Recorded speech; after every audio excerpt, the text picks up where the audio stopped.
So JD Vance, I think, is a good fit for former President Trump. Hopefully, future President Trump with the Trump Vance ticket. Again, there were other people that were in consideration, obviously, but he felt like this was the route to go. And again, I think JD Vance does fit that America First, that younger generation type thing that President Trump wants. Again, from what I hear, Marco Rubio was in serious contention. So was Glenn Youngkin. But Marco Rubio, again, the 12th Amendment issue. Glenn Youngkin, I'm not sure what may have broke down then. Remember, he wasn't even, I mean, some outsiders were considering him because he's kind of he was that businessman that came into politics as well.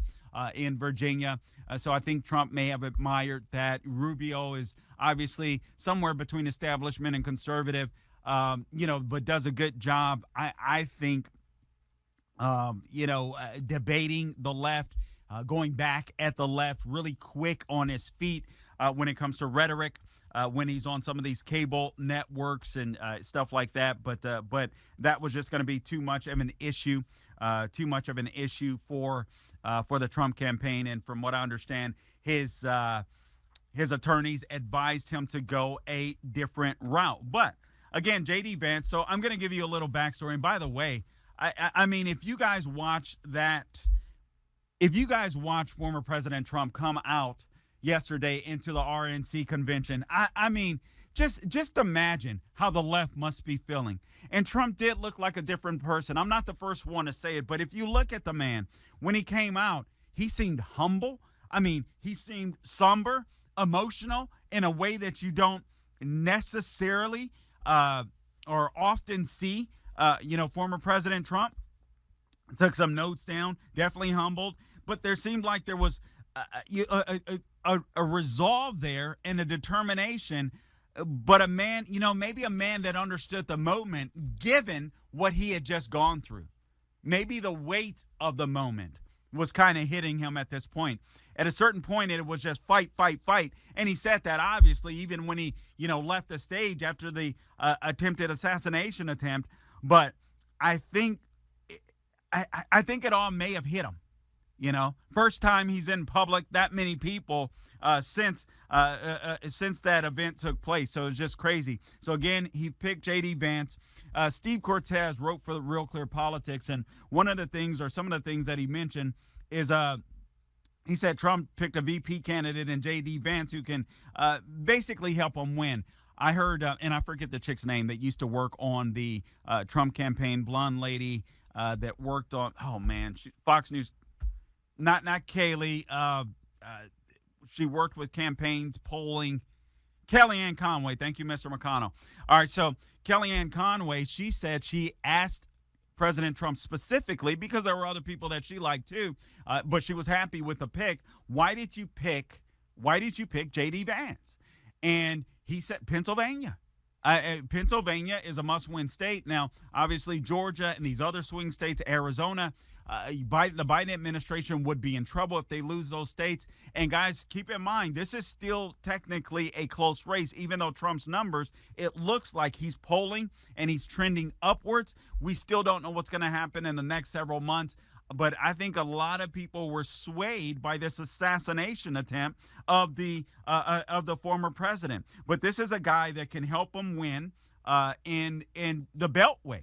The guy's story is pretty amazing. We'll go through some of that. From what I remember, I never read the book. I saw Hillbilly Elegy, the movie, or Ology, or whatever it's called, a few years back or several years back. I'm trying to remember some of the takes from that, but it was like, I was like, is when I saw the movie, I was like, is this the same dude that wrote that book? I was like, that's his life. I mean, it was pretty insane. But Steve Cortez campaigned for him back in the day, and he mentioned 5 things that he thought were pretty impressive about J.D. Vance and the things that could help former President Trump take it home, and why he's the perfect pick. Number 1, let's go through them, and I'll take some of your calls. Again, the number to call in, 844-900-7243, 844-900-7243 is the number to call in. By the way, also, please subscribe to my podcast wherever you go to get your podcast. The Carl Jackson Show is where you can go to find me. I'm on all things social media, X, Instagram, Facebook, True Social Getter. Wherever I am on social media, please join me there. The Carl Jackson Show, at The Carl Jackson Show. All right, so number one, his backstory. All right, so like Trump, he writes, Vance arrives as a political outsider. I think this is the way the founders intended it to be. JD Vance comes in. He's this political outsider. Now, I got to be honest with you. JD Vance isn't as conservative as people make him out to be. Now, he's not a rhino by any stretch of the imagination, but he's not as conservative as a lot of conservatives make him out to be. All you have to do is check these people's Liberty score. But, that's me. That's neither here nor there. He's still a great candidate, and he's still a great senator, and he's by no means a rhino. It's one of the reasons why I wanted him personally to stay in the Senate, because Ohio is filled. Oh my God. Okay, so Ohio is filled with rhinos, and I wanted him to remain in the Senate to kind of, maybe encourage some of the other state leaders in Ohio to step up to the plate. You know what I mean? But this is very important. So he gained this national recognition when he captured the hearts and minds with his memoir. Again, that's Hillbilly Elegy, and the Academy Award-winning movie adaptation, and that's what I saw. And Steve Cortez writes, with searing eloquence, he describes the challenges facing working-class America, especially heartland communities decimated by economic decline and cultural decay.